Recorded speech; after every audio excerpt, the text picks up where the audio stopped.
선생님 여러분, 혹시 스무고개 퀴즈를 아십니까?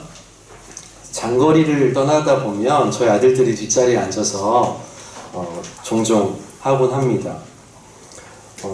이런 겁니다. 예를 들면 첫째 아이가 속으로 한 단어를 생각을 합니다. 그럼 나머지 두 아이들이 그걸 맞추기 위해서 단서를 찾아내는 거예요. 그런데 물어볼 수 있는 질문은 예로 아니요로 답할 수 있는 질문만 할 수 있는 거예요. 그러니까 생물입니까? 무생물입니까? 이렇게 물으면 안 되는 거죠. 어떻게 물어야 됩니까? 생물입니까? 이렇게 물어야 되는 거죠. 네, 예를 들어서 소를 생각했다고 합시다. 그러면 무생물입니까? 그렇게 물어보면 아니요, 이렇게 답해 주겠죠. 제대로 답을 해줘야 되는 거예요. 그래서 3번 만에 맞추면은 이제 승리에 더 가깝겠죠. 순서를 바꿔서 다른 아이가 이제 문제를 냈는데 6곡에, 7곡에, 9곡에 이렇게 넘어가도 못 맞춘다. 그러면은 어려운 문제를 낸 것이기 때문에 그 아이가 1등이 나는 그런 겁니다. 저는 퍼즐 맞추기를 잘 하지도 못하고 굉장히 귀찮아해요. 근데 100피스, 300피스, 1000피스짜리 퍼즐 맞추기도 잘 하시는 분들이 있더라고요. 몇 날 며칠이고 그거를 맞춥니다. 왜 하는지 저는 당최 이해가 안 됩니다. 너무 귀찮아요. 그런데 제 아이들이 물론 그 정도 개수는 아니지만 한 10개, 20개짜리 그 퍼즐을 다 흐트러 놓고 아빠한테 맞춰달라고 해요. 그럼 저는 왜 이렇게 귀찮은지, 자기가 맞추기가 힘드니까 아빠한테 맞춰달라고 이제 하는 겁니다. 그런데 어쩝니까?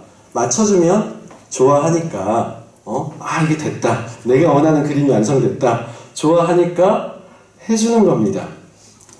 근데 이제는 막내도 제법 간단한 것은 혼자서 해낼 수가 있어요.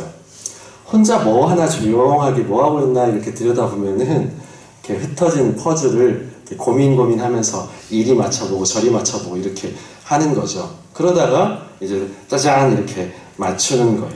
이렇게 맞춰진 그림이 번개맨, 타요, 뽀로로 이렇게 맞춰지는 거죠. 단서의 조각들이 모여지면 이제 그게 무엇인지 알게 되듯이, 또 단서의 조각들이 맞춰지면 그게 어떤 그림인지 알 수 있는 것처럼 요한복음을 읽다 보면 마치 우리가 문제를 맞출 수 있도록 단서를 한 개씩 주는 것 같습니다. 퍼즐을 맞춰갈 수 있도록 단서를 이렇게 던져주는 것 같아요. 요한복음은 그 단서를 표적이라는 단어를 사용합니다. 미라클, 이적이라고 나타내기도 하고요. 사인, 표적, 표시, 표지 이렇게 표현하기도 하죠. 여기 이제 운전하시는 분들이 많이 계시니까 이걸로 한번 설명을 드려볼게요. 운전하다 보면은 여기저기 이제 표지판을 만나게 됩니다. 그러면 숫자가 적혀 있어요. 빨간색으로. 그것은 여기서는 그 속도 이상을 내면은 안 된다는 것을 의미하죠. 그 속도를 넘어가면 위험하다는 겁니다. 그리고 또 고속도로를 타다 보면은 어느 지역까지 몇 킬로미터 남았다, 거리를 이제 나타내 주기도 합니다. 그리고 도로가 이렇게 교차로를 만나게 되면은 이쪽 방향으로 가면은 어디를 간다, 진주 방향을 간다, 대구 방향을 간다, 광주 방향을 간다, 방향을 보고 그 길을 바로 올라타기도 하지요. 네. 표적은 이처럼 안내판 역할을 해줍니다. 표적이라는 단어가 오늘 본문 마지막 절인 11절 말씀에 등장해요. 함께 읽어보겠습니다. 예수께서 이 첫 표적을 갈릴리 가나에서 행하여 그의 영광을 나타내심에 제자들이 그를 믿으니라. 아멘. 그러니까 요한복음은 답을 주는 것 같습니다. 그 답을 주기 위해서 단서를 하나하나 주는 거예요. 예수님은 누구십니까? 예수님이 어떤 분입니까? 그 질문에 대한 단서를 하나하나 던져주는 게 바로 요한복음이 우리에게 알려주는 것입니다. 그 단서를 통해서, 이적 사건을 통해서 예수님이 어떤 분이신가를 우리에게 보여주시고 자기가 어떤 분이라는 것을, 그 본질을 나타내 보여줍니다. 그리고 그의 영광을 나타내신다고 하셨잖아요. 그의 영광을 나타냈다는 것은 하나님의 속성을 보여주셨다는 얘기입니다. 이것을 보는 누구라도, 이 표적을 보는 누구라도, 이 이적을 보는 누구라도 당연히 이렇게 생각할 수 있어야 되고 알아낼 수 있어야 된다. 그게 정상이라는 겁니다. 이 사건을 통해서, 이 표적을 통해서 이것은 하나님만이 하실 수 있는 사건이다. 그러므로 예수 그리스도, 이분은 정녕 구약 성경의 예언의 성취로 오신 그 메시아 하나님의 아들이시다 라고 알게 된다는 것입니다. 사도 요한 역시 요한복음을 기록한 목적을 20장 31절에 밝혀주면서 이렇게 이야기하죠. 오직 이것을 기록함은 너희로 예수께서 하나님의 아들 그리스도이심을 믿게 하려 함이요 또 너희로 믿고 그 이름을 힘입어 생명을 얻게 하려 함이라. 이렇게 목적을 분명하게 밝히고 있습니다. 그러니 요한복음을 기록한 목적이, 크게는 성경을 기록한 목적 자체가 예수님이 누구신가, 바로 하나님의 아들이심을, 그리고 구약 성경에 예언한 메시아, 그분, 기름 부음 받은 종 그리스도이심을 알게 하려 함이다. 그리고 그 이름을 믿고 영원한 생명을 얻게 하려 함이다 라는 것입니다. 그러므로 우리는 말씀을 통해서 예수님이 하나님의 아들이심을 믿는 것입니다. 그리고 말씀을 통해서 믿고 영원한 생명을 누리게 되는 것이지요. 오늘 예수님의 첫 표적의 현장 속으로 한번 가보겠습니다. 1절 말씀에 사흘째 되던 날이라고 시간을 알려주죠. 언제부터 사흘째일까요? 여러 견해가 있지만 1장 마지막 단락에서 빌립과 나다나엘을 제자로 부르시는 장면이 있습니다. 그때부터 사흘째를 말하고 있는 것 같아요. 장소는 갈릴리, 그러니까 이스라엘 땅 세 등분해서 북부가 갈릴리, 남부가 유다, 가운데 토막이 사마리아 아닙니까? 예수님께서 주로 북부 갈릴리 지역에서 사역을 하셨죠. 그 갈릴리 가나 지방입니다. 갈릴리 가나는 예수님의 고향이었던 나사렛에서부터 북쪽으로 한 14km 떨어진 작은 마을입니다. 그런데 이곳에서 어떤 일이 일어났습니까? 혼인잔치가 있었다고 소개해주고 있어요. 가나에 도착했더니 마침 혼인잔치가 있었다는 얘기입니다. 정확히 말하면 가나의 어떤 집에서 예수님을 초청해서, 그 혼인잔치에 초청해서 예수님께서 그 혼인잔치에 참여하기 위해서 가는 길입니다. 잘 보시면 예수님의 어머니가 먼저 와 계시죠. 1절 말씀해 보시면 예수님의 어머니가 먼저 와 계세요. 그리고 예수님도 초청자 명단에 포함되어 있습니다. 그러니까 결혼 예식에 참여하러 가는 길에 중간에 빌립과 나다나엘을 만나서 그를 불러 제자로 삼으신 후에 더 가서 혼인잔치에 참여한 것입니다. 여러분, 결혼에 대한 성경적인 여러 가지 가르침이 있는데 하나님이 짝지어 주셨다. 커플리트. 커플은 짝을 말하는 거잖아요. 짝을 지어주셨다. 이렇게 표현합니다. 누가요? 하나님께서 짝지어 주셨다는 거예요. 그리고 오피시에이트. 주례하다라는 뜻인데 하나님께서 주례하셨다는 거예요. 대리로 이제 목사님이 또는 존경하는 선생님이 그렇게 주례사를 담당하지만 대리인일 뿐이지 주례는 하나님이 하셨다는 거예요. 그리고 결혼의 설계자이자 주관자가 바로 하나님이시고, 그리고 하나님께서 이 결혼을 통해서 복을 주신다고 성경은 이야기하고 우리는 그렇게 또 믿습니다. 우리도 예로부터 결혼은 일륜지 대사라고 해서 많은 사람을 초대하고 또 성대한 잔치를 베푸는 관습이 있었죠. 이스라엘도 예외가 아닙니다. 어느 나라를 가더라도 결혼 문화는 굉장히 성대합니다. 축제 분위기에서 치러졌습니다. 여러분은 보통 결혼식에 초대되면 어느 자리에 앉습니까? 여기가 딱 식장이라고 생각하면 앞자리에 앉습니까? 뒷자리에 앉습니까? 아니면 귀퉁이에 앉습니까? 아니면 중앙에 앉습니까? 뒷자리. 저도 뒷자리에 앉습니다. 그리고 버진로드라고 하잖아요. 복도 쪽. 복도 쪽에 가능하면 앉습니다. 복도 쪽에 왜 앉냐면 신랑 신부한테 나 왔어. 얼굴 도장 찍는 거죠. 그리고 예식 끝나자마자 뒷자리에 앉는 이유는 뭡니까? 어디 가려고? 밥 먹으러 가려고. 네. 저 고급스러운 단어로 연회장을 가려고 그 말을 하려고 했는데 밥 먹으러 가는 겁니다. 네. 그만큼 잔치에 뭐가 중요해요? 음식이 중요해요. 네. 잔치에 그 결혼식에 갔더니 정말 잘 준비했더라. 뭘 준비했다는 겁니까? 음식을요. 네. 음식을 잘 준비했다는 얘기입니다. 아, 결혼식 참 예쁘더라. 뭐 신랑신 그런 얘기보다도 잘 준비했더라. 음식 잘 장만했더라. 메뉴 좋더라. 얼마 전에 우리 위임 예식 했잖아요. 근데 장로님들은 음식 너무 신경을 많이 쓰고 계시는 것 같더라고요. 네, 굉장히 세심하게 고민하면서 신경 쓰는 것 같더라고요. 아무래도 잔치가 음식이 중요하다고 생각하는 모든 어르신들의 마음이 아닌가 싶습니다. 저희 고향에서는 잔치를 하면 꼭 이게 빠지면 잔치가 아니었어요. 삭힌 호모. 이게 빠지면은 잔치 잘못했다. 이렇게 이야기합니다. 네.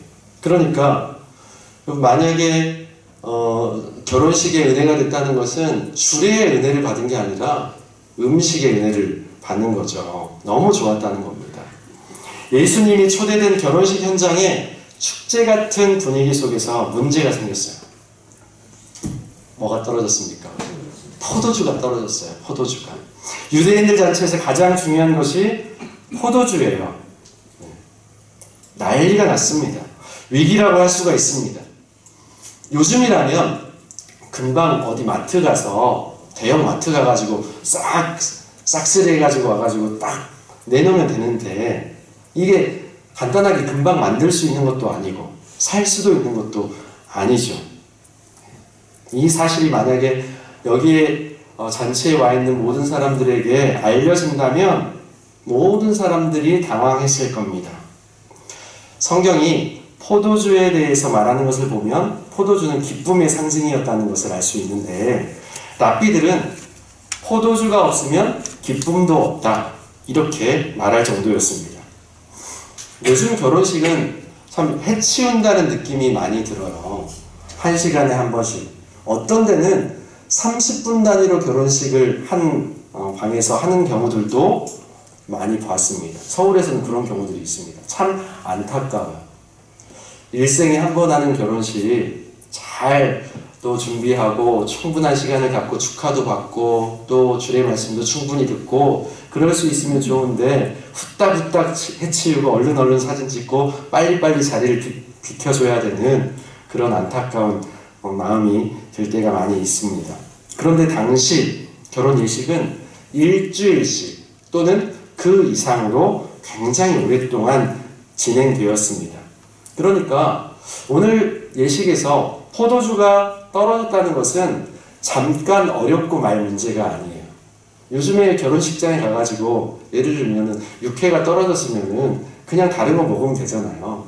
근데 또 잠깐 그냥 욕 들어 먹으면 되는 거잖아요. 근데 일주일 내내 이틀 만에 만약에 포도주가 떨어졌으면 일주일 내내 이게 뭐냔 말이야 하면서 계속 말 듣지 않겠습니까? 잠깐 마음이 불편하고 말 단순한 일이 아니었습니다.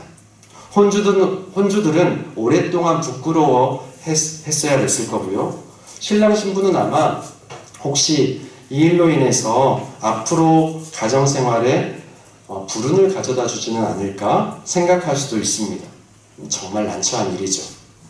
3절 말씀에 포도주가 떨어진지라 이렇게 두 단어로 짧게 이야기하고 있지만 가볍게 읽으면 안 됩니다. 네. 이런 상황들을 안다면 포도주가 떨어진지라 이게 도대체 무슨 일이야? 하면서 이제 읽어야 되는 상황이에요. 그런데 예수님의 어머니가 예수님께 이야기합니다. 저들에게 포도주가 없어요. 이렇게 이야기를 합니다. 그냥 사실을 전달해 주는 수준이 아닙니다. 특별한 존재라고 생각했던 아들이라면 이것을 해결해 줄 수 있을 것이라 이렇게 말하고 있는 것인 것 같습니다. 여러분, 왜 예수님 어머니가 이렇게 말했을까요? 그 태도가 궁금하지 않으십니까? 웬 오지랖이람? 그냥 잠자코 계시거나 발을 동동 구르면서 이거 어떡하나 안타까워할 수도 있고 잔치인데 좀 넉넉히 풍족하게 좀 준비해 놓지 왜 이렇게 충분하게 준비 못했대 하면서 불평할 수도 있는데 그렇게 하지 않습니다. 여러분 1절 말씀 한번 다시 보세요. 사흘째 되던 날 갈릴리 가나에 혼례가 있어 예수의 어머니도 거기 계시고 라고 이야기하고 있습니다. 예수님의 어머니는 이미 여기에 먼저 와 있어요. 예수님의 어머니는 결혼식이 진행되는 기간 내내 아마 여기에 머물러 있을 것입니다. 이것은 무엇을 의미합니까? 그저 단순한 하객인가요? 너무나도 가까운 지인 또는 친척이라고 할 수가 있는 거예요. 그래서 가만히 있을 수만은 없었던 겁니다. 근데 아무리 혼주 입장이 되더라도 어떻게 해볼 수 있는 그런 상황이 아니잖아요. 포도주가 똑 떨어진 상황에서 살 수도 없고 채워넣을 수도 없고 빌려올 수도 없는 그런 상황입니다. 그런데 마리아는 예수님이 이것을 해결할 수 있을 거라고 믿었던 것일까요? 지금까지 예수님이 한 번도 하나님의 아들로서 보여주신 행보는 전혀 없었습니다. 어떤 이적을 베푼 적도 없었습니다. 그저 평범하게 30년을 다른 아이들과 똑같이 자랐습니다. 하나님의 아들이라고 점프해서 갑자기 어른이 된 것도 아닙니다. 그런데 갑자기 기적을 베푼다? 상상할 수 있는 일입니까? 없어요. 그런데도 불구하고 마리아는 지금 그것을 요구하고 있습니다. 천사를 통해 성령으로 잉태할 것이라는 소식을 마리아는 들었었잖아요. 그것을 지금까지 마음에 염두에 두었을 겁니다.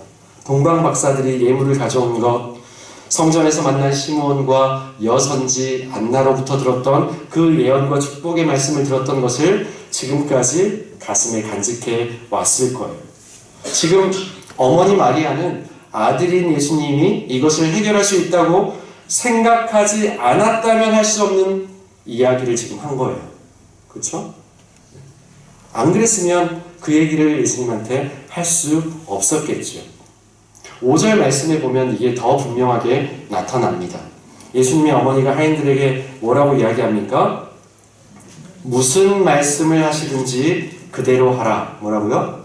무슨 말씀을 하시든지 그대로 하라. 예수님께서 해결할 수 있을 거라는 믿음이 여기에 보이지 않습니까? 만약에 예수님이 어떻게 할 수 없는 그런 상황이었다면, 아무것도 할 수 없던 상황이었다면 이것을 하인에게 어떻게 이야기할 수 있었겠습니까? 어느 엄마가 아들에게 이렇게 곤란한 일을 맡깁니까? 맡겼는데 하지 못하면 그 화살이 이제 누구한테 돌아오겠어요? 지금까지는 혼주 왜 이렇게 준비 못했어? 혼주에게 화살이 갈 것을 예수님이 뭐라고 하려고 했는데 못 해내면 또 물론 비난의 대상, 우스갯소리로 이렇게 이야기하게 되겠죠. 그런데 무슨 말씀을 하시든지 그대로 하라 이렇게 이야기합니다.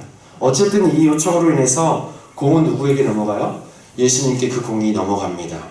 아직 때가 아니라고 말씀하시며 완곡하게 거절하셨음에도 구속사역을 위한 예표로 이적을 행하신 첫 사역으로 마무리되고 있어요.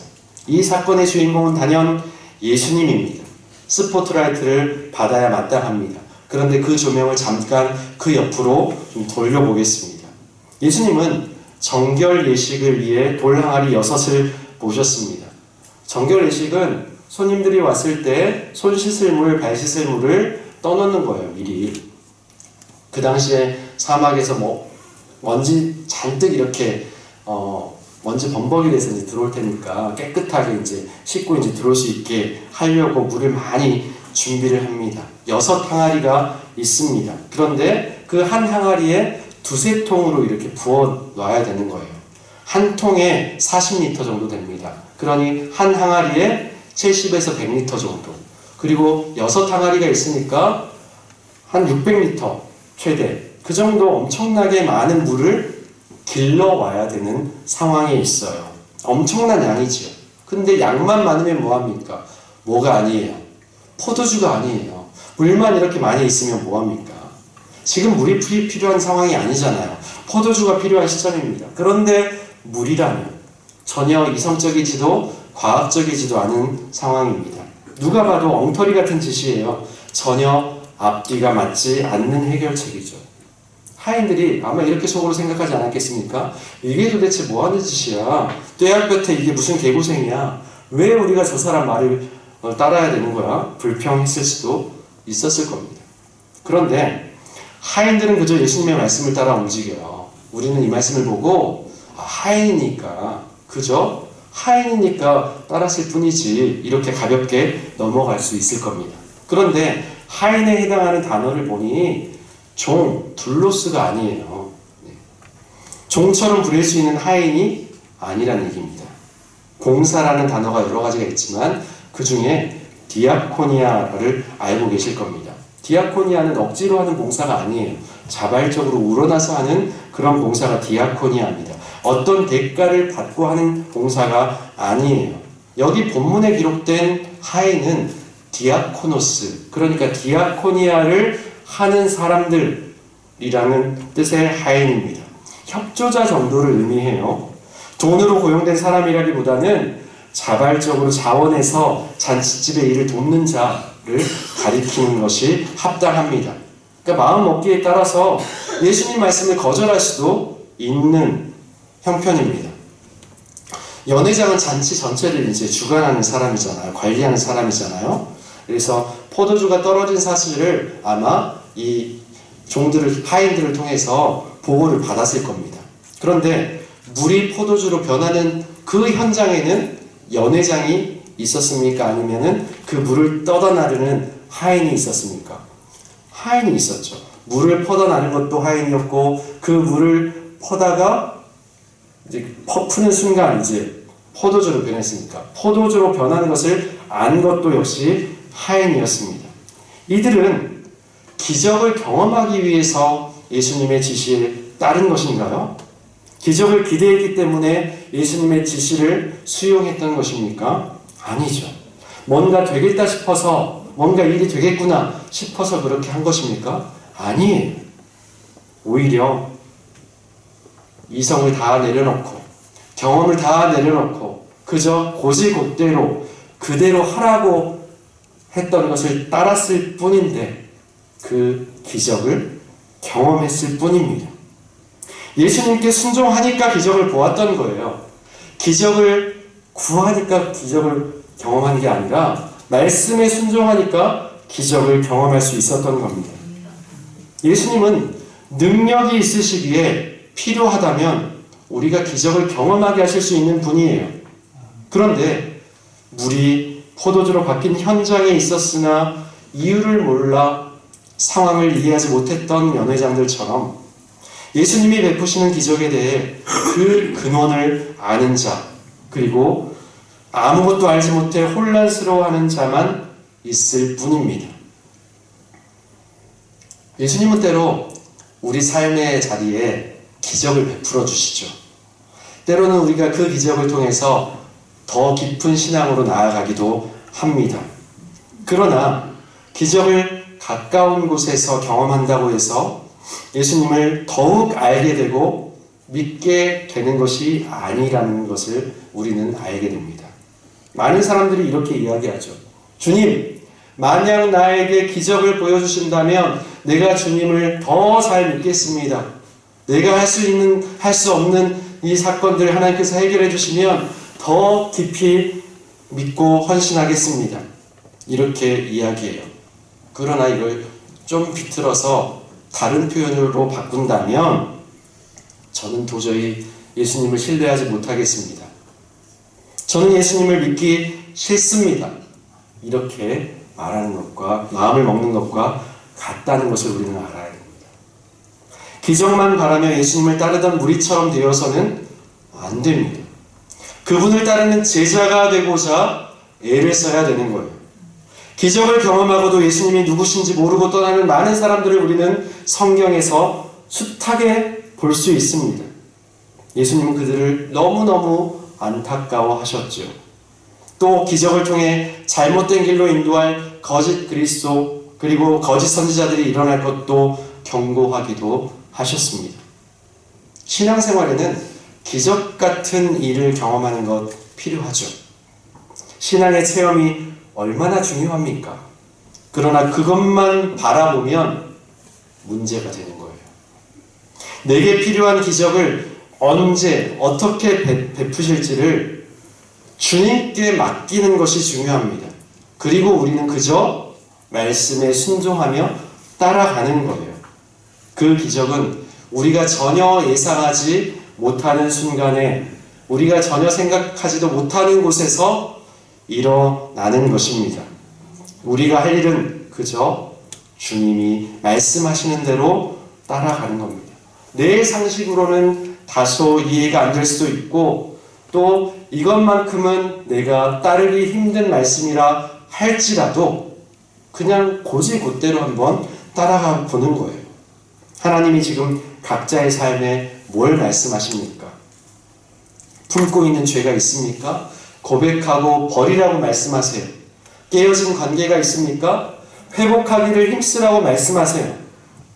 예수님께서 내게 주신 섬김의 기회가 있습니까? 빨리 나가 행하라고 말씀하신다는 말씀입니다. 하나님께서 나에게 명하시는 깊은 헌신이 있습니까? 전심으로 그 요청을 받아들이라 말씀하십니다. 그럼 남자아이들은 자라면서 이제 치고받고 싸우기도 하잖아요. 그런데 남자아이하고 여자아이가 다투면 치고받고는 싸우지 못하니까 이제 말로 막 싸우기 시작합니다. 그러면 결국 누가 지쳐 포기해요? 네, 남자가 집니다. 무조건 여자가 이겨요. 말빨에서 밀려요. 논리에서 밀려요. 그러니까 이게 안 되겠다 싶으면 어떻게 합니까? 안 들려. 안 되겠다는 거죠, 이제. 네가 아무리 얘기해봐. 나 안 들어. 그럼 야구르게 되잖아요. 근데 어른이 돼서도 똑같다는 거예요. 부부 관계에서도 이제 다툼이 있을 때가 있잖아요. 그러면은 듣기 싫은 소리 하면은 말을 하다가도 귀를 닫아버립니다. 마음의 귀를 이제 닫아버리죠. 그때부터 이제 말을 안 하기 시작합니다. 그렇죠? 동굴로 들어가려고 합니다. 그런데 이게 이제 어릴 때 안 들려 했던 유치한 전술이 지금도 그렇게 하는 거예요. 어른이 돼서도. 근데 아내의 요구에 그냥 좀 싫어도 그대로 좀 따라주거나 아니면 미리 그 마음을 헤아려서 먼저 그것을 하거나 그러면은 아내의 태도가 어떻겠어요? 달라지겠죠. 대우가 달라지겠죠. 이게 기적이란 말이에요. 이게.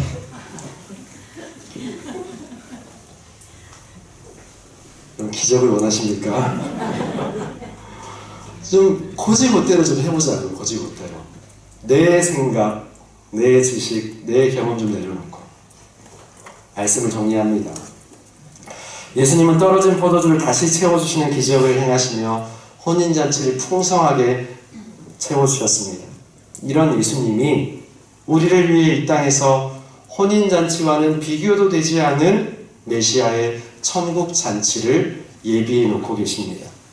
말씀에 따라 순종함으로 기적을 경험한 이들이 있어요. 우리의 삶 속에서도 하나님께서 우리에게 요구하시는 것이 분명히 있습니다. 그것을 좀 곧이곧대로 순종해 봤으면 좋겠습니다. 토달지 말고 좀 곧이곧대로 한번 순종해 봤으면 좋겠습니다. 그러면 모든 것이 기적으로 바뀌는 경험을 하게 될 거예요. 때로는 그 상황이 바뀌는 것이 아니라 그 상황을 대하는 내가 바뀌어 있습니다. 믿음이 살아있고 또 하나님을 더 깊이 알아가게 되는 것입니다. 하나님이 우리와 함께 하심 자체가 기적 아닙니까? 영벌에 처해질 수밖에 없는 우리를 구원해 주신 것 자체가 놀라운 기적이 아니겠습니까? 주님 말씀에 순종함으로 이렇게 풍성한 기적을 누릴 수 있기를 바랍니다. 매일 거룩함과 순종으로 깨어있어 주님 오실 날을 간절히 소망하며 그분의 말씀대로 살아가는 저와 여러분의 삶의 여정이 될 수 있기를 주님의 이름으로 축원합니다. 주님, 하나님 말씀대로 살겠다고 고백하지만 이 말씀은 다른 사람에게 주시는 말씀이라고 내 배우자에게, 자녀에게, 또 우리 동역자들에게 적용했던 연약함을 용서하여 주시옵소서. 내게 주시는 말씀으로 듣게 하여 주시고 또 그 자리에서 순종하며 따르겠다고 결단하는 우리 모두가 되도록 인도하여 주시옵소서. 한마디 한마디 내가 이래서 못하겠습니다. 이것은 지금 못하겠습니다. 하는 것이 아니라 지금 하겠습니다. 지금 그물을 내리겠습니다. 내가 밤이 맞도록 수고했지만 주님이 말씀하시니 내가 순종하겠습니다. 그 베드로의 고백이 우리의 고백이 되게 하여 주옵소서. 예수님의 이름으로 기도합니다. 아멘.